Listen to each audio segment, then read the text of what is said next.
let's get started. Okay. Let's not waste any more time and get started. No? Okay. Let's get started. Welcome to Sam's Garage, presented by NH Oil Undercoatings.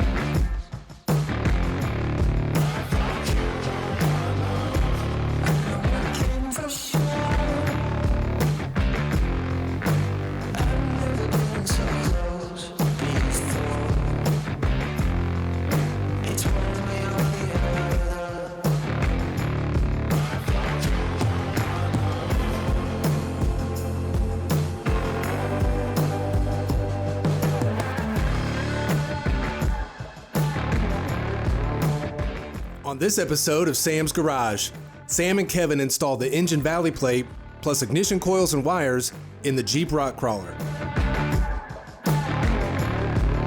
Then Sam and Doug complete the rear disc brake conversion in the Alpha 1 GTO. Sam shows us how easy it is to add more horsepower and torque to your truck with the Livernois Motorsports My Calibrator tuner. Sam updates the steering gearbox and brake master cylinder in his 67 Cadillac DeVille.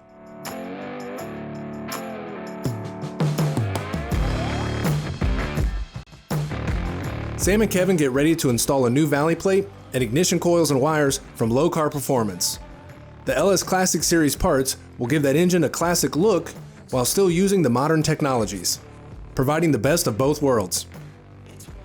Kevin, we got a lot of parts that we're going to be installing on this Jeep today. Tell us about what you got. So in our LS Classic line, we like to make the LS engine look like something it's not, right? Like the 454 you had in there. Yeah, we had the 454 in there. We needed a little more space, a little more power, fuel injection, modern engine, but we still want it to look old, cool, and we want to add in some of our parts, like our distributor kit. This allows you to route your wires up from the plugs, through this, and then out the back of the motor. You can mount your coils wherever you want. In this case, we're going to put them inside, keep them clean, dry, and cool. I love how you mimic the 454 valve covers with those LS Classic valve covers. It really looks period correct. Yeah, and we have a valley plate that offers breathing only. You know, it's smooth. It's got a baffle to keep the oil out. Right.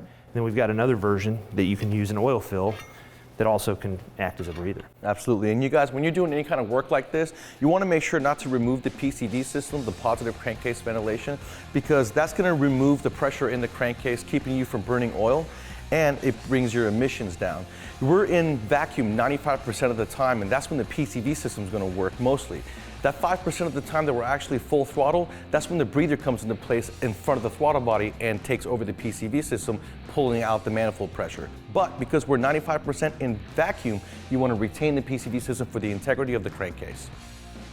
Also, these plug wires, 9 foot long, but they're 40 ohms per foot. So they perform better than the little 6-inch factory wires. And you guys terminated the tough end that goes on the coil. Yeah, you know, when we did the Buick, right, we struggled a little bit, and we went back after doing the research and said, this end is easier for us to do, the other end's easier for the customer to do. Yeah, because there's a tool for that. It's been around for a long time that people can do at home. It's very important that when we use our new Valley Pan, our particular engine does not have DOD, so we don't have to worry about these particular O-rings that block off the DOD ports.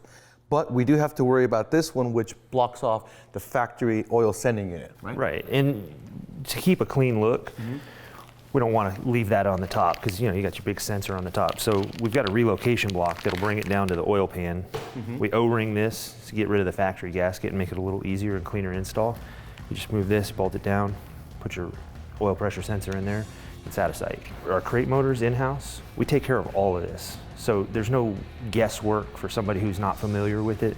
We make sure everything's sealed. We run the engine with the computer that you're going to get. So Sam, like we said, we're not going to actually hook these up because we're just mocking, but we'll go ahead and throw them up through here since we have an opportunity to see where we're going to go inside. We'll put the coil end in there. We'll just leave this out in the engine compartment. So Sam, I think these will fit really nice up here. It's good for diagnostics because we got the cable, we got the connector ends on the inside, and we're able to put them right next to each other with the plug wires on the outside very easily reached right here. And they're going to be up and out of our way, and you know, with our computer up here, it'd be a nice little connection.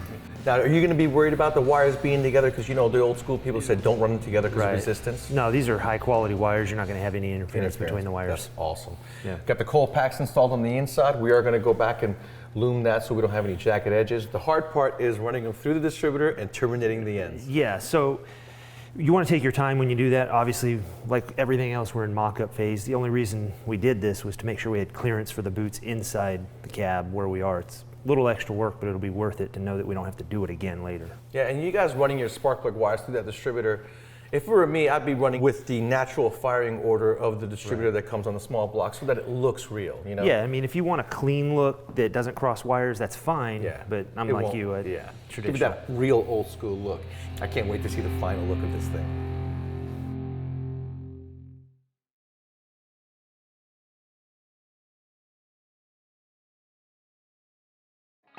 Welcome back to Sam's Garage, presented by NH Oil Undercoating. Sam and Doug mock up the rear disc conversion for the Alpha 1 GTO. Originally, the car came with factory drum brakes in the rear. The new disc brakes will hold up to the abuse and heat generated while out on the track.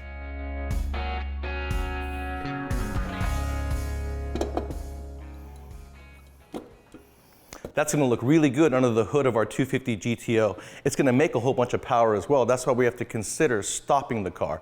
Now, Doug and I have already completed the rear suspension upgrade, installing lower control arms and a coilover setup. We're going to ditch the drum brakes and install a 4-piston Willwood setup with cross-drilled and vented rotors. It's going to also have a remote e-brake caliper. This is going to be a huge improvement over the drum brakes. It's going to give us a lot of stopping power for when Doug's on the racetrack. A tech tip here is when you're putting an axle in, make sure you spin it, because if it wobbles, you know it's not going in straight and you're going to have to adjust it. So you always want to tap it in, look at it. This is spinning real true. I know we're in real good shape, so we'll go ahead and keep going in. So what we're doing now is we're installing the billet bracket that's going to house and hold our caliper and our emergency brake caliper. It's going to utilize 3 of the 4 bolts that originally held the entire brake drum assembly in place. All right, so what you see Doug doing is he is grinding the outer edges of our factory hub so that it will fit in the diameter of the inside of this rotor. And we are going to get new hubs because what you really want to do is do this on a lathe so that this is perfectly round, because if it's not, then it's going to have a high spot and it'll create vibration just like you had a wheel that's out of balance. Mm-hmm. Okay, what we're going to need to do, Sam's finishing up that side. What I've done over here is I put everything together loosely and then mocked it up to see if it's going to work. And then what I've realized right now is we're going to have to space the wheel out. So I'm going to need to disassemble it and then reassemble it, measure what kind of spacer we're going to need in there so we have clearance for the brake caliper. Just nothing more than washers, and then we'll know how many washers we need, and then we'll measure those, and then we'll go ahead and get a solid plate made up as a one-piece spacer. This is just for mocking up purposes. On the Willwood caliper, because it's a little universal, you can put on the left and right. We have bleeders on the top and bottom. When you're bleeding your system, you ignore the bottom ones. You only bleed from the top because if you do the bottom, you'll never get the air out and you'll have a spongy pedal, okay? Then we also have this e-brake here. This is similar to like what you would see in a C8 Corvette or a Dodge Viper. Normally these e-brakes are incorporated in the caliper, or if you have a drum system, it's going to be incorporated within the rear drums. But we removed all that, and so there is no room for a caliper because you see there's no room for an actuated caliper. We were able to put this remote caliper on. Beauty is that if you get those bolt-on spacers, they're going to bolt on, they're going to be thick, they're going to come with their own studs, and you're good to go. But if you don't have a luxury to that kind of spacer, you can always go to ARP, and they sell long studs for practically any car out there, and just install them when we go ahead and get new stub axles, round them out, make sure they're true, install them. That way everything back here is new and everything is clearance. And when it comes to these two, make sure you shim them right, make sure when you spin the rotor, it actually turns. See that? Okay, so there's a little bit of shimming and clearance that you got to do so that you guys don't go down the road and your brakes lock up on you due to friction. That looks really good. Old school Dayton wheel, filled completely up with rotor and brake. awesome. Oh yeah, look, it's great. You know, it was a lot of work getting it here. Make sure you guys, when you're doing this at home, you're taking your time, you're mocking it up. After you mock it up, make sure that you can spin it, the wheel spins real free, and that test the brakes, make sure they're good. Yeah, you know, take your time when you're doing big brake upgrades. It's gonna take some time. That's why they supply you with all those shims. Do it right, do it once. It is a safety feature of the vehicle, so you cannot cut any corners.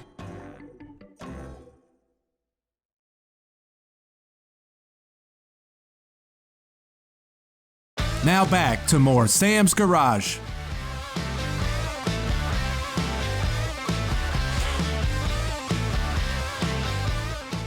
Sam's going to show us how easy it is to add more horsepower and torque to your truck with the My Calibrator tuner from Livernois Motorsports.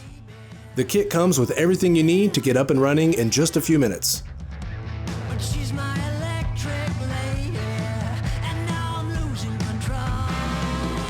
You know, anytime we can make horsepower by pushing buttons, it's always going to put a smile on your face. But with the diesel application, you make so much more torque that it puts a bigger smile on your face. The guys at Livernois Motorsports Engineering, they're like me, gearheads who've been coming up through the ranks by racing, trial and error, building cars, and they really know what works and doesn't work. Now, they have a My Caliber tuner just like you see here. In a 2011 to current Ford F-250 350 application with a 6.7 liter diesel, these guys are producing 60 horsepower and 110 foot-pounds of torque. Those are real numbers that's proven on the dyno and on the streets in the real world. Now, this caliber tuner is also going to give you better throttle response. It's going to be a lot safer when you're towing, and it's going to improve the transmission shifting points.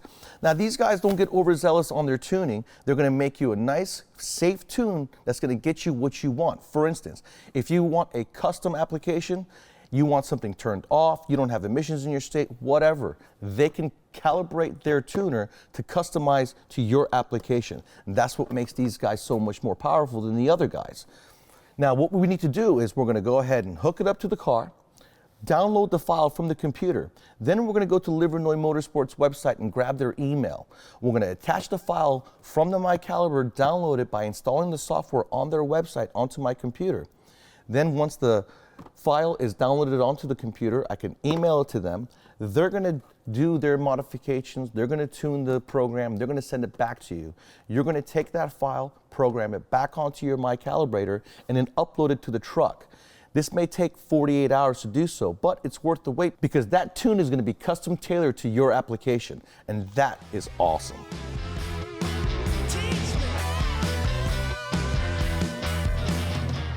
All right, now in the box, you're going to get the tuner itself, which is very easy to use. Just follow the instructions. And you're going to get two cables, one for the diagnostic port and one for your computer.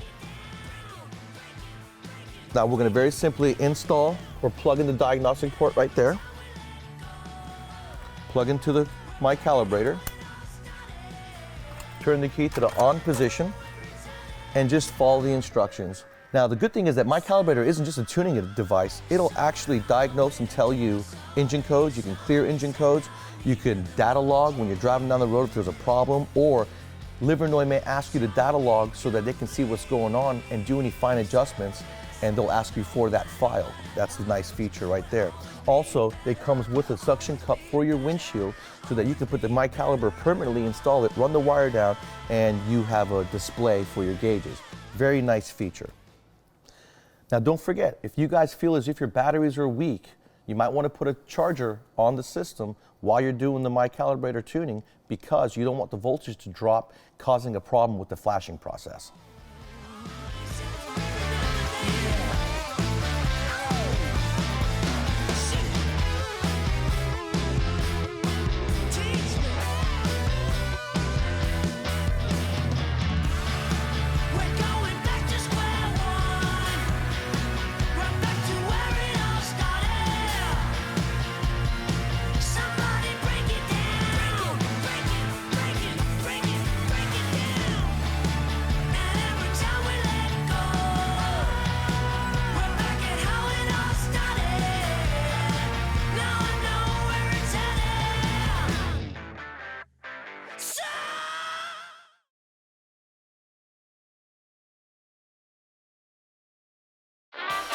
Welcome back to Sam's Garage, presented by NH Oil Undercoating.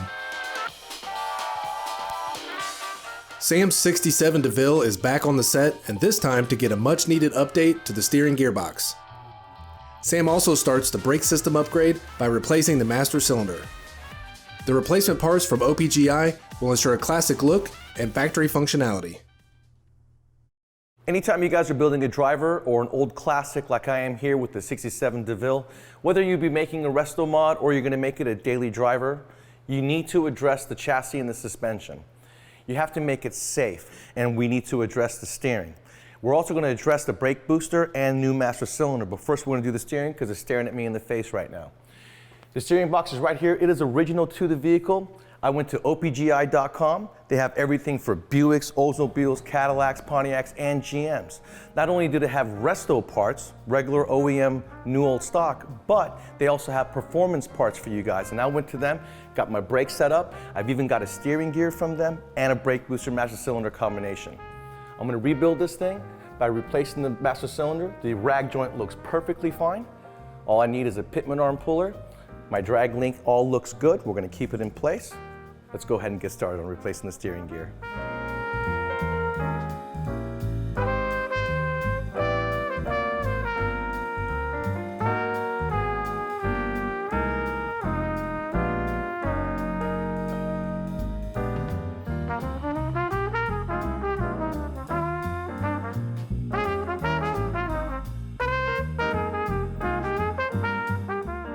Now what I did was left the hoses on there because this is an LS swap with a different power steering that the OEM Cadillac came with. So I've got a new hose kit to complement the power steering pump. Now normally this would have been harder to pull out, but I went ahead and removed the engine to make it easier for me.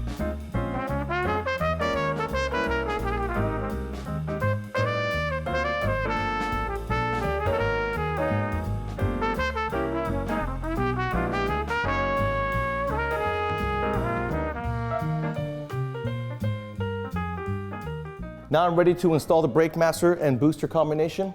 This particular one on the car is designed to go with drum brakes, and what I'm installing is designed to go with the disc brake setup. As you can see, there's a proportioning valve on it. First, what I need to do is disconnect the rod, go into the brake pedal, and then we'll go ahead and disconnect our lines. And remember, anytime you're using brake lines or you're working on brake lines, so remember to always use a line wrench. Even if you're gonna rebuild the lines, it's just good practice. You won't forget it. Well, I'm glad the hard part is over. That was a real bear trying to get up under that dash to get those bolts. These Cadillacs are made really well. All right, got the old setup unbolted and loose. I'm gonna pull it straight out. What I like to do before I install the new one is measure from the flange to the pin where it goes into the brake pedal. That way, if there's any adjustment I need to make, I can make it before I install it. This is 1 inch bigger. So this comes out an inch further. And if I didn't address this, my rod would have been too short and never would have reached the pedal. If it was too long, my brakes would be constantly activated and they would heat up and eventually seize up, causing a fire. As you can see, I got my master cylinder and booster installed. It's all ready to go. All I got to do now is run all new hard lines, considering it's over 50 years old. And remember, you guys want performance parts or even resto parts for your classic. If you have a Cadillac, Oldsmobile, Buick, GM, or Pontiac, check out OPGI. For over 30 years, they've been supplying you with resto parts, and they got high performance parts, just like I got here.